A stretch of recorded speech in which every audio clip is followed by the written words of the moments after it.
Alliance अपने आप में घोषणा होने जा रहा है। ये एक तरीके से देखा जाए तो पृथ्वी के लिहाज से भी बेहतर है और इस दिशा में एक आगे बढ़ते हुए कदम।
तो आप देख सकते हैं कि ग्लोबल बायोफ्यूल अलायंस की घोषणा होने जा रही है। भारत समेत 10 देश यानी टोटल 11 देश इसमें होंगे।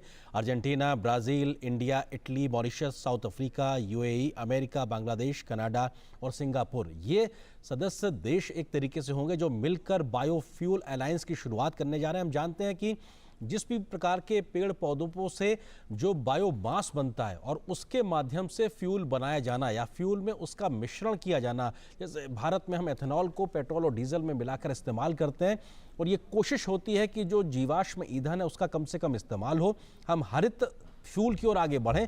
उस दिशा में भारत ने भी तमाम कदम उठाए हैं और ये अलायंस अगर यहाँ पे शुरुआत होने जा रही है तो भारत के प्रयास के बाद, जैसे सोलर अलायंस को भारत ने शुरू किया था, इंटरनेशनल सोलर अलायंस को, और उसमें बड़ी सफलता मिली, उसी तरीके से बायो फ्यूल के लिहाज से अगर देखा जाए तो ग्लोबल अलायंस की बात होने जा रही है। और ये हम जानते हैं कि अमेरिका और ब्राजील दो सबसे बड़े ऐसे देश हैं जहां पर बायोफ्यूल बहुत बड़ी संख्या में बनता है, बहुत बड़ी मात्रा में बनता है। और भारत में भी 10% एथेनॉल ब्लेंडिंग का एक लक्ष्य हासिल किया जा चुका है और 2025 तक 20% एथेनॉल ब्लेंडिंग का लक्ष्य भारत लेकर चल रहा है। तो अपने आप में बड़ी प्राथमिकताओं के साथ जहां भारत आगे बढ़ रहा है तो दुनिया को भी साथ लेकर आगे बढ़ना चाहता है, क्योंकि सबका साथ सबका विकास का जिक्र जो प्रधानमंत्री मोदी ने आज अपने संबोधन में किया वो ये दिखाता है कि जिस बेहतरी के साथ में भारत अपने यहाँ नीतियों को लागू कर रहा है, जिसका फायदा न सिर्फ भारत बल्कि दुनिया को मिल रहा है, उसमें दुनिया कैसे जुड़ सके उस दिशा में भी भारत कदम को आगे बढ़ा रहा है। बिल्कुल, और इस सहयोग के जो लक्ष्य हैं वो भी बड़े महत्वाकांक्षी हैं और जिसे कह सकते हैं कि आज की ज़रूरत है। और ये जिस बात का हम जिक्र लगातार कर रहे हैं और अपने आप में ग्लोबल बायोफ्यूल अलायंस, और ये भारत की पहल पर G20 के इतर एक प्रकार से ऐसा मंच की शुरुआत होने जा रही है जो दुनिया को बेहतर तरीके से आगे बढ़ाता हुआ ले जाएगा, जहां पर हम जो कार्बन उत्सर्जन है उस लिहाज से उसको कम कर पाएंगे, ग्रीन फ्यूल को हम इस्तेमाल कर पाएंगे और कई प्रकार की ऐसी ग्रीन टेक्नोलॉजीज के तरीके से आगे बढ़ेंगे जहां पर हम दुनिया को बेहतर तरीके से हम एक तरीके से इस्तेमाल कर पाएंगे और उसको हो रहे खतरे को कम कर पाएंगे। बिल्कुल, एक एनर्जी का बहुत ही अच्छा विकल्प है और उसके साथ साथ जब हम क्लाइमेट की बात करते हैं, स्वच्छ पर्यावरण की बात करते हैं, उसको भी ये मजबूती देता है। इसके साथ ही जो विश्व में बाजार हैं उनको इससे मजबूत किया जा सकता है। साथ ही वैश्विक जैव ईंधन व्यापार है वो भी अगर ये इस अलायंस के प्रयासों से इसे बहुत ही सुविधाजनक बनाया जा सकता है। इसके साथ ही जो दुनिया भर के राष्ट्रीय जैव ईंधन कार्यक्रम है उसमें जो तकनीकी सहायता है वो उसके आदान प्रदान को लेकर ये बेहद महत्वपूर्ण है। और इसके साथ ही जो लगातार जो कन्वेंशनल प्रैक्टिसेस चली आ रही हैं उनमें और कितनी सफलता हो और उनमें टेक्निक का कितना योगदान हो उसको लेकर ये काफ़ी महत्वपूर्ण हो जाता है। और इस पर जो है कुछ समय से इस पर काम चल रहा था, लेकिन अब जिस तरह से ये अलायंस हो रहा है अपने आप में कई महत्वाकांक्षी जो लक्ष्य हैं उनको दिखाता है। और मौजूदा जो क्षेत्रीय और अंतर्राष्ट्रीय एजेंसियां हैं उनके साथ साथ बायो एनर्जी, बायो इकोनॉमी और ऊर्जा संक्रमण के जो क्षेत्र हैं उनमें एक व्यापक रूप से इसको बड़ी पहल कहा जा सकता है, एक बड़ी पहल के रूप में काम करेगा। और ये तस्वीरें जहां पे हम इस बात का जिक्र कर रहे हैं तो प्रधानमंत्री मोदी जो कि भारत की तरफ से बाकी अन्य देशों के साथ में मौजूद की, और हमने इस बात का जिक्र किया।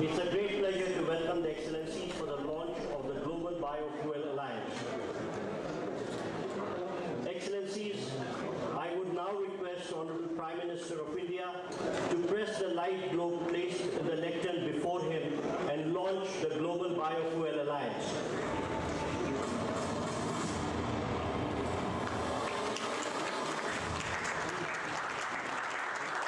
To support respective net zero targets, to solve the energy quadrilemma, to strengthen circular economy and provide cost-effective and environmentally favorable alternative. Global sustainable biofuels production needs to triple by 2030. Therefore, joint action through the Global Biofuels Alliance with multi-stakeholder support spanning 19 countries and 12 international organizations will identify and address the challenges inhibiting biofuel adoption and production, development and adoption of internationally recognized standards and sustainability requirements, help in reduction in global transportation emissions, increase access to clean cooking fuel, increase farmers' income, and expand biofuels adoption. The Global Biofuels Alliance. Your Excellency, we will now take a group photograph.